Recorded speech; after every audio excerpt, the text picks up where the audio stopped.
Watergate was wild. Although it has been over 50 years, many readers will still recall that the Watergate Hotel and Office Complex was where the Democratic National Committee had its offices during the 1972 presidential campaign. Few Americans would have known the location of the DNC but for a bizarre burglary and attempted bugging of their offices by a team of five criminals connected to Richard Nixon's committee to re-elect the president. That was June 1972. But the story actually started earlier with the release of the Pentagon Papers. As you may recall, the Pentagon Papers were classified Defense Department documents leaked to the press exposing countless deceptions of the Johnson administration related to Vietnam. The Nixon administration fought tooth and nail to keep the Washington Post and other newspapers from publishing material, but in the end, the material came out, and the damage was done. The information was damaging mostly to the previous president. The fact that a government employee could leak classified information and damage an administration really got under Nixon's skin. He and his underlings reacted by setting up a secret group codenamed the Plumbers, as in the guys who plug leaks, get it? A real barrel of laughs, that Nixon administration.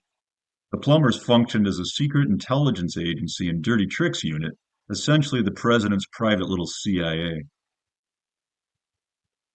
The Department of Defense employee who leaked the Pentagon Papers was Daniel J. Ellsberg. So naturally, the Plumbers broke into Ellsberg's psychiatrist's office, hoping to find dirt on him through his patient records. The operation yielded nothing, but it showed how casually the president's men disregarded the law and how far they were willing to go to punish and intimidate their enemies. Henry Kissinger was Nixon's advisor for national security and had been a fellow at the Brookings Institution think tank.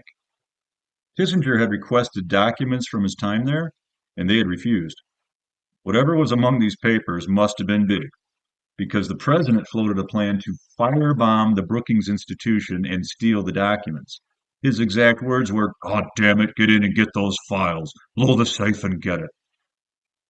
Fortunately, cooler heads prevailed, but Nixon's fatal flaws included hatred and paranoia, which drove him down some dark and dangerous paths.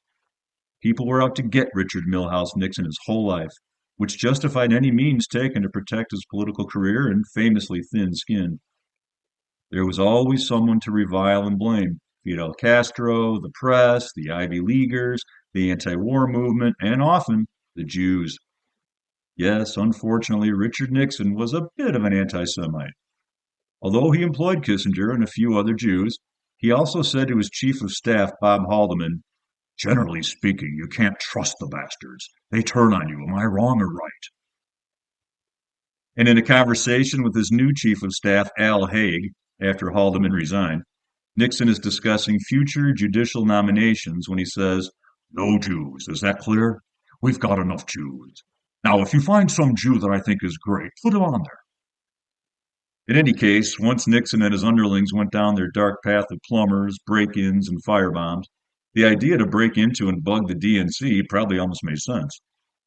Strategically, it was nuts. Nixon's opponent was a bland liberal named George McGovern.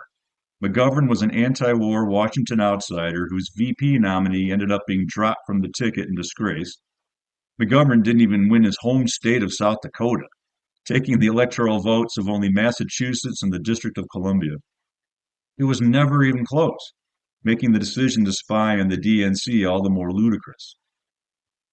Now, one might think the break-in and attempted bugging of the rival party's headquarters would sink a presidential campaign, but the campaign carried on successfully that summer and fall because at first the story was no big deal. As Chief of Staff H.R. Haldeman writes in his White House diaries, the important fact to note is that although uncut, the material on Watergate is minimal, as it was not a major concern until April 1973, the month of my resignation. Many sordid details came out that summer during the Senate hearings, but looking back, it seems the most damning revelation was the existence of a tape recording system in the White House. In fact, earlier presidents had used taping systems, but the public didn't know about it. The optics, as they now say, were terrible. Special Prosecutor Archibald Cox subpoenaed the tapes, and predictably, Nixon refused to comply. But after a fierce legal battle, the Supreme Court ruled that certain transcripts would have to be made available by the president. The way in which Nixon obsesses over punishing his perceived enemies in recorded conversations was disturbing. But Americans seemed even more shocked by the profanity. Though tame by today's standards, at the time, titillating tidbits like the following shook America's confidence in their president. 1. During a call with his chief of staff, H.R. Haldeman, Nixon says, "It's a tough thing, Bob, for you, for John, the rest. But God damn it, I never want to discuss this son of a bitch Watergate thing again. Never, never, never, never." 2.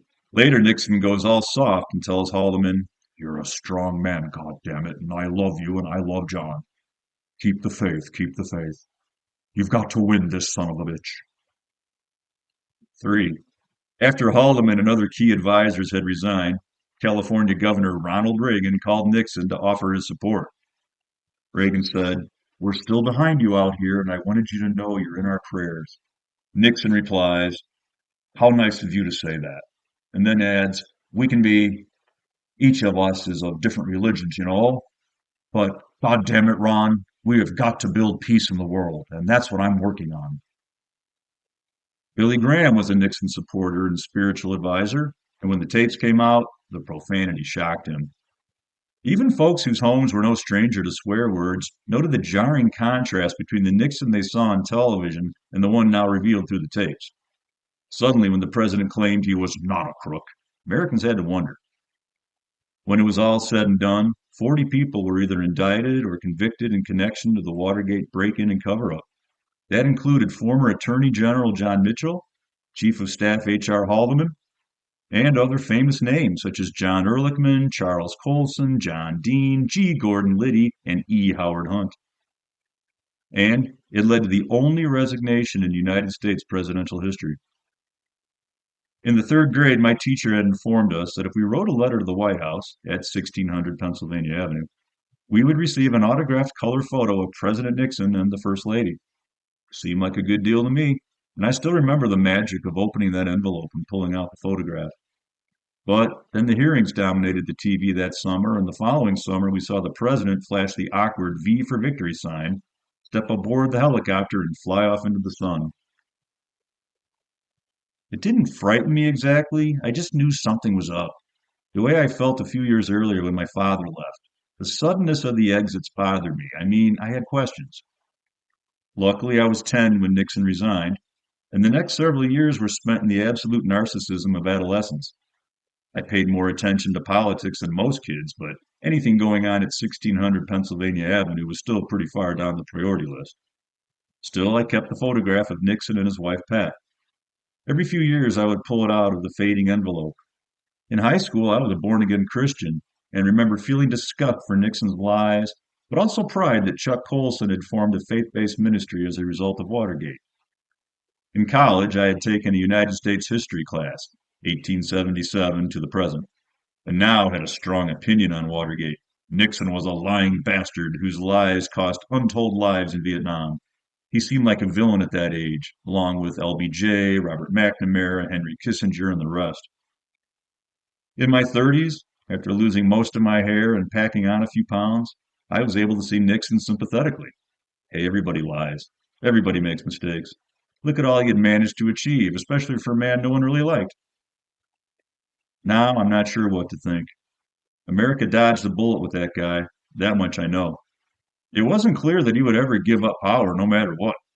The Secretary of Defense had to consider responses to such an unprecedented occurrence. Would the U.S. Army have to roll tanks in and surround the White House? Would the soldiers comply with orders to attack the commander-in-chief? What would the Secret Service do? Luckily, we never had to find out. And though nothing Nixon did compares to what President number 45 did by refusing to accept the results of a legitimate election and calling on his supporters to storm the U.S. Capitol, it does not mean that Watergate was no big deal. It was a very big deal. And had we learned its lessons, President Donald J. Trump would have remained an impossibility.